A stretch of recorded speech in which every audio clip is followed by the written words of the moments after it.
মেঘ ছটফট করে আহানের থেকে ছোটার চেষ্টা করছে আর মুখ থেকে করে শব্দ করছে।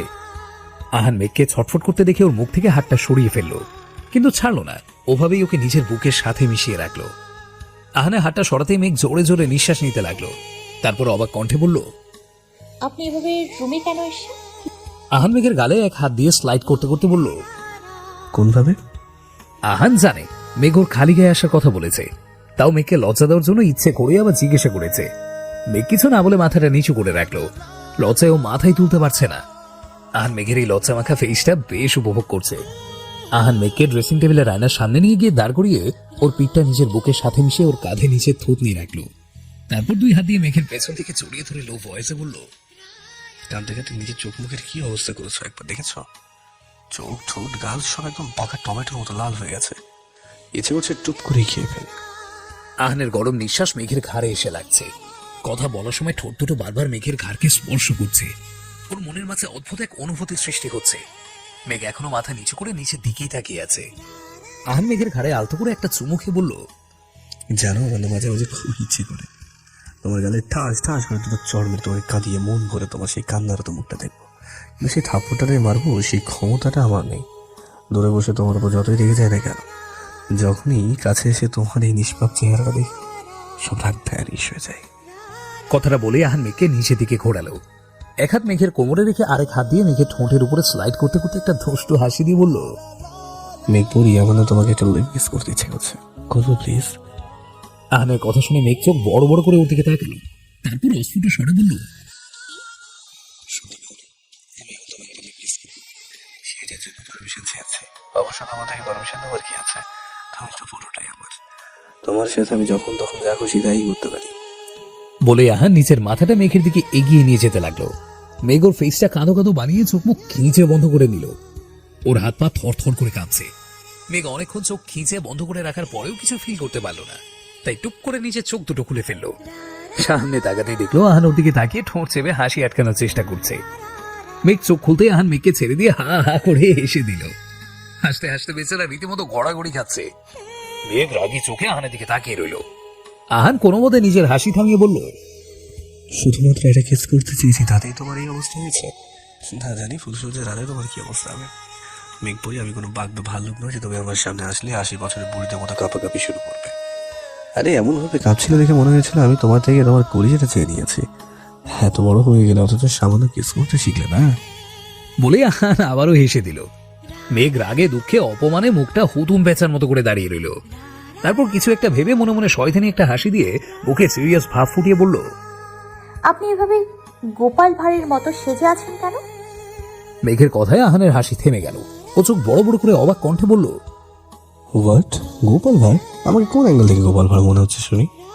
এই যে গোপাল দাদুর মতো পেট বের করে ঘুরছেন সেদিক থেকে।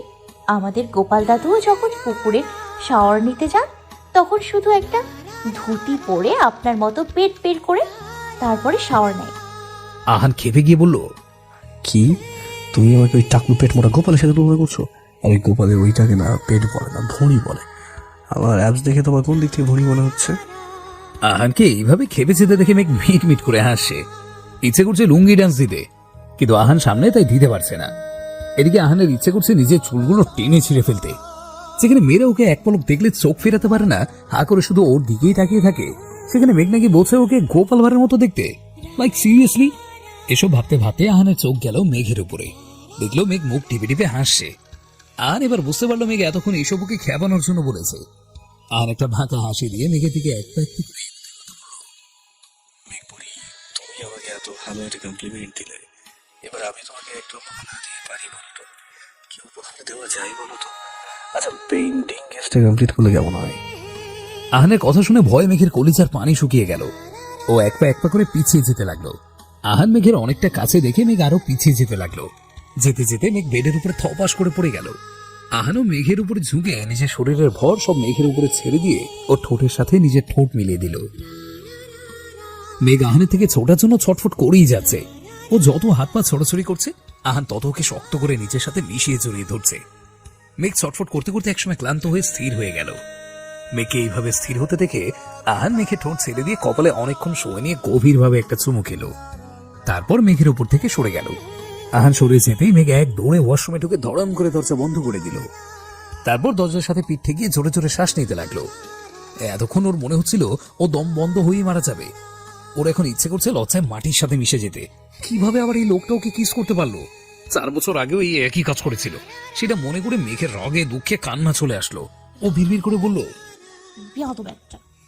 মেঘকে এইভাবে দৌড়ে যেতে দেখে আহান মুচকি হাসলো, বলল, আমার লজ্জাবতী লাজুকলতা, তোমার সামনে আসলে আমার সবকিছু কেমন গুলিয়ে যায়।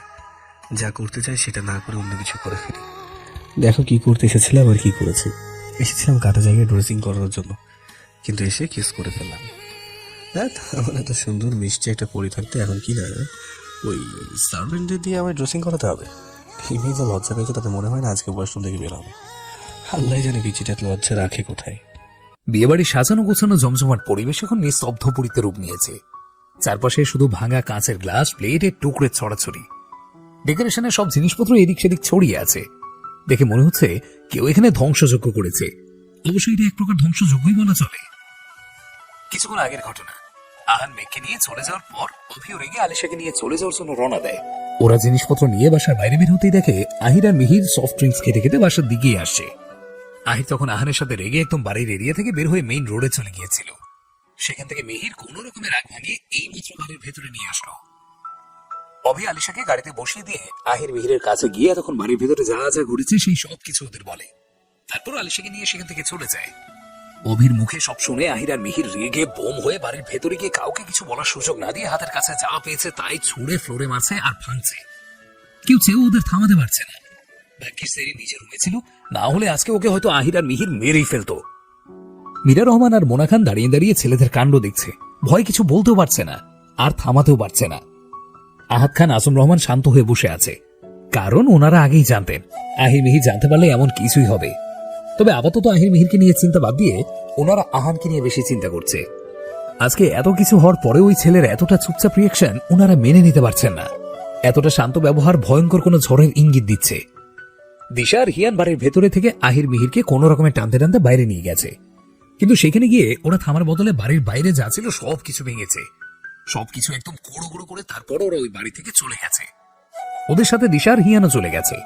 বাকিরা সবাই বরের সাথে বরযাত্রী হিসেবে যাবে কনের বাড়িতে, তারপর সন্ধ্যায় ফিরবে।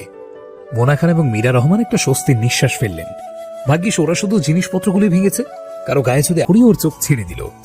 মেঘ চোখ খুলে সামনে তাকাতেই হা হয়ে গেল। ও হাসবে না কাঁদবে বুঝতে পারছে না। নিচে বাস্কেটবল গ্রাউন্ডে দাঁড়িয়ে মিহির জোকারের পোশাক পরে একদম জোকারদের মতো সেজে কান ধরে উঠবস করছে। পাশে আহান হাতে ফোন নিয়ে সেটা ভিডিও করছে। মেঘ মিহিরকে এইভাবে দেখে ফিক করে হেসে দিল। নিচ থেকে মিহির চেঁচিয়ে বলল, ওদের কথা শুনে মেঘের ভ্রু কুঁচকে এলো। ও ওদের দিকে প্রশ্নসূচক দৃষ্টিতে তাকিয়ে বোঝার চেষ্টা করছে ওরা কি বলছে। আহান বলল, আগে তোর বোনকে তোকে মাফ করে দিতে পার, নাহলে আমার কিছু করার নেই। বাধ্য এই ভিডিওটা আমাকে আপলোড দিতেই হবে, তাহলে তোর অতি শিক্ষা হবে। ভবিষ্যতে ওই কিছু বলার আগে অন্তত 100 বার ভেবে বলবি। মিহির মেঘের দিকে তাকিয়ে বলল, বোন আমাকে যারা এতদিন নিজের ক্লাস মেনে এসেছে। সাইফারা লজ্জায় একজনও মাথা তুলে তাকাতে পারছে না। সিনিয়র ছেলেগুলো বাজে দৃষ্টিতে ওদের দিকে তাকিয়ে আছে। মেয়েগুলো বারবার হাবিজাবি কথা বলে সিডি বাজাচ্ছে। এদের এত বাজে কথা শুনে সারিকা চোখ থেকে গড়িয়ে পানি পড়ছে। সাইফা ঠোঁট চেপে কান্না আটকে রাখার চেষ্টা করছে। সিনিয়রদের মধ্যে একটা মেয়ে বলল,